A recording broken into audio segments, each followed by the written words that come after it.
गरीब की बारिश पार्ट 2। भानु मुन्नी और माला को लेकर एक सुरक्षित जगह पर आ जाता है। अब पिताजी, क्या अब हम बाढ़ से बच गए हैं? हाँ मुन्नी, अभी के लिए तो हम सुरक्षित हैं। कुछ दिनों तक सभी खुशी खुशी रहते हैं। तभी अचानक चारों ओर शोर होने लगता है और शोर से जोर जोर से आवाजें आ रही होती हैं। अरे भागो भागो भागो, बाढ़ का पानी इधर भी आ रहा है। अरे जल्दी भागो। इतना सुनते ही भानु घबरा जाता है। अब माला, हमें यहाँ से जल्दी ही निकलना होगा। मैं आगे बढ़ रहा हूँ, तुम मुन्नी को लेकर जल्दी से आओ। भानु माला और मुन्नी को लेकर बाढ़ से बचकर निकलता है, लेकिन बारिश वापस से होने लगती है और बाढ़ का पानी भी उन लोगों की ओर ही आ रहा था। अब रुको रुको, अब मैं कुछ इंतजाम करता हूँ। भानु घास फूस से छोटी सी झोपड़ी बनाता है, जिससे वो सभी बारिश से बच पाए। वो तीनों उसी घास फूस की झोपड़ी में रहने लगते हैं। बारिश बहुत तेज नहीं हो रही थी, इसीलिए वो अभी तक बचे हुए थे। माँ, मुझे बहुत जोर से भूख लगी है, क्या खाऊं? अरे हाँ, इन सब चीजों में मैं ये बताना तो भूल ही गया कि मेरे पास जो थोड़े से पैसे बचे थे, उनमें मैंने राशन का कुछ सामान खरीद लिया था। ये लो माला, और इसे बना दो। बारिश की वजह से सारी लकड़ियाँ भीग चुकी थीं, लेकिन फिर भी माला बहुत कोशिशों के बाद आग जला लेती है और खाना बनाकर भानु और मुन्नी को खिलाती है। अजी सुनते हैं, ये रोटी और प्याज ही है खाने में, आप लोग इसे खा लीजिए। हाँ हाँ, कोई बात नहीं, लाओ इसे ही खा लेते हैं। तीनों लोग खाना खाकर सो जाते हैं और तभी अचानक से बरसात बहुत तेज हो जाती है और उसके साथ साथ आंधी तूफान भी आ जाता है। हे भगवान, अजीब सुनते हैं, उठिए ना, जल्दी उठिए, देखिए ना ये सब क्या हो रहा है। ऐसा सुनकर भानु हड़बड़ी में उठता है तो देखता है तूफान से उसकी घास फूस की झोपड़ी भी उड़ जाती है और बारिश की वजह से चारों ओर बाढ़ का पानी भर जाता है। अरे उठो उठो, जल्दी उठो, हमें यहाँ से तुरंत निकलना होगा। माला मुन्नी को उठाती है और तीनों तैरकर वहाँ से भागने लगते हैं। तभी उनके सामने एक बड़ा सा पेड़ गिरता है। वो तीनों उस पेड़ से बाल बाल बच जाते हैं और तीनों दूसरे रास्ते से आगे बढ़ते हैं। तभी मुन्नी का हाथ माला के हाथ से छूट जाता है और मुन्नी बाढ़ के पानी में डूबने लगती है। माँ, पिताजी, मुझे हाथ दीजिए, देखिए मैं डूब रही हूँ। माँ। अरे हाँ हाँ मेरी बच्ची, बस रुक, हम अभी आ रहे हैं, जल्दी चलिए जी, देखिए हमारी बच्ची डूब रही है। भानु और माला मुन्नी को पानी से बाहर निकालते हैं। भानु मुन्नी को अपने कंधे पर बिठाकर आगे बढ़ने लगता है और आसपास उसे नाव वाले दिखते हैं। माला और भानु नाव रोकने की बहुत कोशिश करते हैं, लेकिन कोई भी नाव रोकने के लिए तैयार ही नहीं था। सभी लोग अपनी अपनी जान बचाकर भाग रहे होते हैं। अब क्या करें माला, बाढ़ का पानी तो बढ़ता ही जा रहा है। अगर जल्दी हम यहाँ से नहीं निकले तो हम बच नहीं पाएंगे। तभी सामने से भानु का एक दोस्त नाव से आ रहा था। अरे भाई, सुनते हो, हमें भी बचा लो, वरना हम यहाँ पर मर जाएंगे। हमारी मदद करो। अरे भानु, तू यहाँ फंसा हुआ है? अरे जल्दी से आकर नाव पर बैठ, फिर हम यहाँ से जल्द ही निकलते हैं। भानु, माला और मुन्नी तीनों नाव पर बैठ जाते हैं। भानु का दोस्त सभी को लेकर एक जगह पर आता है जहाँ बाढ़ का पानी नहीं था।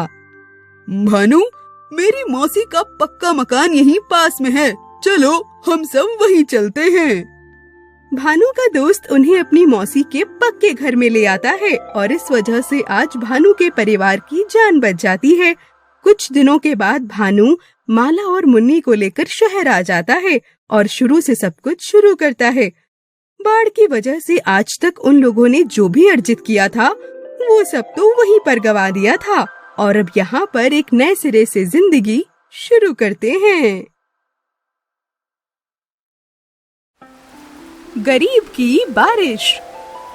एक गांव में माला अपने पति भानु और बेटी मुन्नी के साथ रहती थी। उनके पास अपना खेत भी नहीं था और ना ही कोई दुकान। भानु गांव में घूम घूम कर काम मांगता था और उसी के सहारे अपना घर चलाता था। अरे आ गए आप। आज क्या हुआ, किसी ने काम दिया या नहीं? नहीं माला, आज तो कोई काम ही नहीं दे रहा था। अंत में एक बूढ़े बाबा के घर घास काटने का काम मिला, बस वही करके आ रहा हूँ। थोड़े पैसों से ये सामान लेकर आया हूँ और बाकी बचे हुए पैसे तुम रख लो, आगे काम आएंगे। जी ठीक है, आप हाथ मुंह धोकर आइए, मैं खाना लगाती हूँ। हाँ ठीक है। मुन्नी ने खाना खा लिया? हाँ खा लिया है। थोड़ा नखरे कर रही थी लेकिन मैंने उसे खिला दिया है। भानु तभी हाथ मुंह धोकर आता है और माला उसे खाना परोसती है। अच्छा, आज सिर्फ रोटी और नमक ही है। इसीलिए मुन्नी नखरे कर रही होगी। जी, वो कह रही थी कि उसे सब्जी और दाल भी चाहिए, मगर मैंने उसे सब समझा दिया। ये सुनकर भानु बहुत दुखी हो जाता है और अपने मन में सोचता है, कितना बदनसीब हूँ मैं, अपने परिवार को 2 वक्त का भरपेट भोजन भी नहीं दे सकता। भानु खाना खाकर सोने चला जाता है और अगली सुबह उठकर वो माला से बोलता है, माला, बरसात का मौसम आने वाला है और छत की मरम्मत भी नहीं हो पाई। पैसे भी तो नहीं है हमारे पास। अब इतने कम समय में यहाँ गांव में रहकर तो पैसे नहीं आ पाएंगे। एक काम करता हूँ, शहर जाकर कुछ काम करता हूँ वहाँ, फिर पैसे कमाकर बरसात का मौसम आने से पहले ही वापस आ जाऊंगा। नहीं नहीं जी, कहीं जाने की जरूरत नहीं है। इतने कम समय में आप वैसे भी इतने पैसे नहीं कमा पाएंगे, इसीलिए रहने दीजिए ना। अरे मेरी बात को समझो माला, मैं जल्दी ही वापस आ जाऊंगा, देखना तुम। और माला ना चाहते हुए भी जाने के लिए हाँ कह देती है। भानु शहर चला जाता है और काम ढूंढने लगता है। इधर माला के पास जो थोड़े पैसे बचे थे उसी से वो अपना घर चला रही थी। अरे मुन्नी, ज्यादा देर तक बाहर मत खेलो बेटा, मैं तुम्हें कहाँ ढूंढने जाऊंगी। घर पर भी कोई नहीं है, घर अकेला छोड़कर नहीं जा सकते। ठीक है माँ, जब तक पिताजी नहीं आ जाते मैं यहीं घर के पास ही खेलूंगी। और ऐसे ही देखते कई दिन बीत जाते हैं, लेकिन भानु की कोई खबर नहीं थी। पता नहीं वो किस हाल में होंगे। इतने दिन बीत गए लेकिन वो अभी तक लौट कर नहीं आए। भानु पैसे इकट्ठा कर लेता है और वापस गांव आने का सोचता है, लेकिन वापस आने के लिए उसे कोई सवारी नहीं मिल रही थी। तभी अचानक से बहुत जोर से बरसात होने लगती है और लगातार बरसात होते ही भानु वहीं फंस जाता है।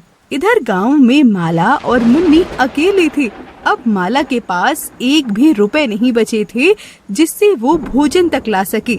लगातार बरसात की वजह से पूरे गांव में बाढ़ आ गई थी। सभी बाढ़ के पानी में फंस चुके थे।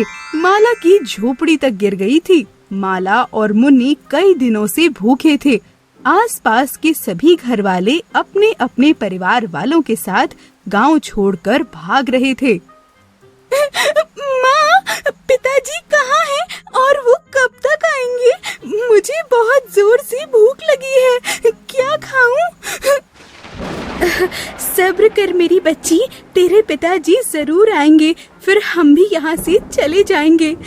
थोड़ा सब्र रख।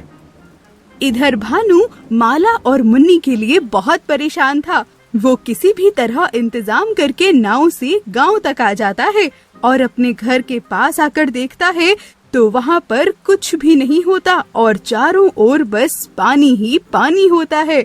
वो माला और मुन्नी को बहुत ढूंढता है लेकिन उसे कोई नहीं मिलता है। हे भगवान, ये क्या हो गया? मैंने आने में कितनी देर कर दी। मेरी माला और मुन्नी मुझसे छिन गए। ऐसा बोलकर वो बहुत जोर जोर से रोने लगता है और एक पेड़ के किनारे नाव लगाता है। वो उदास होकर बैठा रहता है कि तभी देखता है माला और मुन्नी तैरती हुई सामने से आ रही थी। माला और मुन्नी को देखकर भानु बहुत खुश हो जाता है और वो दोनों भी भानु को देखकर बहुत खुश हो जाती हैं। पिताजी, आप कहाँ थे? सभी की आंखों में आंसू आ जाते हैं। भानु सभी को नाव पर बिठाकर एक सुरक्षित जगह पर ले जाता है और अब तीनों खुशी खुशी साथ रहने लगते हैं।